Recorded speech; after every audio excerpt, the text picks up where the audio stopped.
Welcome to channel, welcome to class 12th। तो सभी बच्चों का क्लास 12th में स्वागत है। जो बच्चे क्लास 12th में आते हैं उनके मन में एक सवाल सबसे पहले आता है कि क्या ये 12th क्लास का मैथ जो हम पढ़ने जा रहे हैं वो आसान है, क्योंकि जो आपने 11th क्लास में सीखा है वो आपको बहुत ही ज़्यादा डिफ़िकल्ट लगता है। तो मैं ये कहना चाहूँगा कि जो 12th क्लास का मैथ है वो 11th के कंपेयर बहुत ज़्यादा आसान है। तो आज मैं जिस टॉपिक पे डिस्कस कर रहा हूँ, इंट्रोडक्शन आपको दे रहा हूँ, वो है क्लास 12th मैथ। क्वेश्चन ये हमारे लिए कि क्या 12th क्लास का मैथ इजी एंड ब्यूटीफुल है। क्या 12th क्लास का मैथ इजी एंड ब्यूटीफुल है। तो जैसे मैंने कहा as compared to 12th class का मैथ आसान है। रही बात ब्यूटीफुल, तो इसके बारे में जो है राइटर बाय G.H. हार्डी, इन्होंने कहा है there is no permanent place in the world for ugly mathematics. Meaning simple सा है कि जो मैथमेटिक्स है वो अगली है, यानी कि ये सुंदर नहीं है।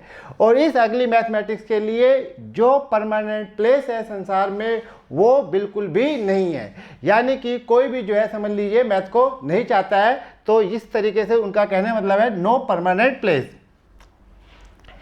It may be very hard to define mathematical beauty. ये इन्होंने बोला है कि ये जो है रियल लाइफ में या जो बच्चे पढ़ते हैं, जो टीचर पढ़ाते हैं, उनके लिए ये बहुत ही ज़्यादा डिफ़िकल्ट है कि हम मैथ की ब्यूटी को क्या कर सकें, डिफाइन कर सकें। अब आगे क्या लिखा है इस बात पे ध्यान से देखिए। तो लोगों को ये तो लगता है कि मैथ अगली भी है और साथ में ये भी लगता है मैथ ब्यूटीफुल भी है, but that is just as true of beauty of any kind. इसके साथ वो कहते हैं कि मैथ्स की ब्यूटी को डिफाइन करना उतना ही मुश्किल है जितना मुश्किल दूसरी चीज़ों की ब्यूटी को डिफाइन करना है। ये इस बुक का कलर बहुत ब्यूटीफुल है, ये मुझे अच्छा लग सकता है लेकिन तुम्हें नहीं अच्छा लगता। किसी लड़की को हम देखते हैं तो मुझे अच्छी लग रही है लेकिन आपको अच्छी नहीं लग रही है, या आपको अच्छी लग रही है तो मुझे अच्छी नहीं लग रही। तो जो ब्यूटी है वो अपने आप में ही डिफाइन नहीं है, और जो ईजी वर्ड है वो भी अपने आप में डिफाइन नहीं है। जो चीज़ मुझे आसान लगती है वो आपको डिफ़िकल्ट लग सकती है, जो मुझे डिफ़िकल्ट लगती है वो आपको आसान लगती है। जो चीज़ मुझे सुंदर लगती है वो आपको अगली लग सकती है, जो मुझे अगली लगती है वो आपको ब्यूटीफुल लग सकती है। वही चीज़ ब्यूटी की जो है बारे में होती है, और मैथ के बारे में यही बात कही गई है। जिसको समझ में आ जाए, जिसका इंटरेस्ट बन जाए, उसको ये आसान लगती है, और जिसको समझ में नहीं आता है, इंटरेस्ट नहीं बनता है, उसको ये डिफ़िकल्ट लगती है। बी केयरफुल, अगली लाइन पर ध्यान दीजिए। तो जैसे दूसरी चीज़ों की ब्यूटी होती है वैसे मैथ की भी ब्यूटी है, जो अलग अलग लोगों की नज़रों में अलग अलग है। We may not know quite what we mean by a beautiful poem. ये कहते हैं कि हम ये नहीं जान सकते कि जब हम कहते हैं कि ये पोयम बहुत ब्यूटीफुल है तो उसका मीनिंग क्या है।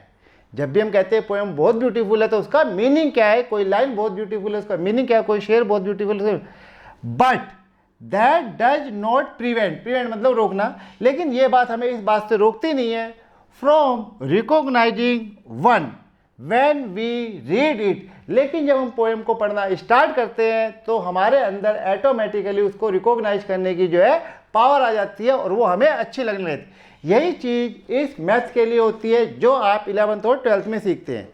ये भले ही आपको बुरा लगता हो, मुश्किल लगता हो, लेकिन जब आप इसको पढ़ना स्टार्ट करेंगे तो ये आपके जो है धीरे धीरे समझ में आने लग जाएगा। 12th क्लास का मैथ हमारी लाइफ में, जिस प्रैक्टिकल लाइफ में आप जी रहे हैं वहाँ पे कहीं काम नहीं आता। कि आप मंगल बाजार में घूम रहे हैं तो वहाँ इंटीग्रेशन, डेरिवेटिव, टेंजेंट, नॉर्मल निकालने लग जाओ, इस चीज़ के काम नहीं आएगा। लेकिन अगर आप इंजीनियरिंग लाइन में जाते हैं, कंप्यूटर लाइन में जाते हैं, ऑटोमोबाइल लाइन में जाते हैं, इलेक्ट्रिकल लाइन में जाते हैं, तो आपको मैथ ये 12th क्लास का बहुत काम आता है। अगर आप पूरे यूनिवर्स को जानना चाहते हैं, पूरे ब्रह्मांड को जानना चाहते हैं, तो जैसे यूनिवर्स जो है कहीं भी ख़त्म नहीं होता, वैसे ये जो मैथ है ये भी कहीं ख़त्म नहीं होता।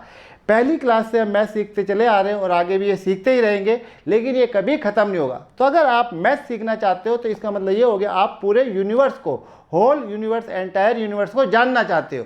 और एंटायर यूनिवर्स को जानना जो है कोई आसान काम नहीं है, हर किसी की बस की ये बात नहीं होती है। तो जिन बच्चों का इंटरेस्ट होता है, जिन टीचरों का इंटरेस्ट होता है, उन्हीं लोगों को मैथ जो है ईजी और ब्यूटीफुल लगता है। तो अगर आप चाहते हैं कि मैथ आपके लिए आसान हो तो मैथ के बारे में हमेशा एक चीज़ कही गई है कि प्रैक्टिस करो। थोड़ा सा आप इसके साथ ज़बरदस्ती करोगे तो ये धीरे धीरे आपको समझ में आने लग जाएगा। लेकिन जैसे मैंने कहा, आप इसको एक पूरे यूनिवर्स को, पूरे ब्रह्मांड को समझने की कोशिश करो, आप जानने की कोशिश करो कि यार भगवान कहाँ से आया, क्या भगवान सचमुच है। तो जब आप भगवान के पीछे पड़ जाओगे तो आपको पता लगेगा कि हाँ, मैथ हमारे काम आ रहा है। एक तरीके से अगर आप देखो या कभी समझो तो मैथ जो है, गॉड अगर है वास्तव में, तो वो भी मैथ का यूज करता है। इतनी हमने सैटेलाइट बनाए, रॉकेट बनाए, ठीक है, स्पेस स्टेशन बनाए, उन सभी चीज़ों में मैथ काम आता है। तो जो मैथ आप 12th क्लास में सीखेंगे, मेरे से सीखिए, 101% आपको आसान लगेगा। यूट्यूब पे भी आप सीखोगे तो भी आपको ये बहुत ज़्यादा आसान लगेगा। थोड़ा सा पेशेंस रखिए और चीज़ों को समझने की कोशिश कीजिए, 101% आप ये मैथ सीख जाओगे। तो ये वीडियो जो है इंट्रोडक्शन की थी, तो इसको हम यहीं पे ख़त्म करते हैं, राइट। तो मैथ जो है इजी भी है और ब्यूटीफुल भी है। तो बाय स्टूडेंट्स, मिलते हैं अगली वीडियो में रिलेशन एंड फंक्शन के साथ।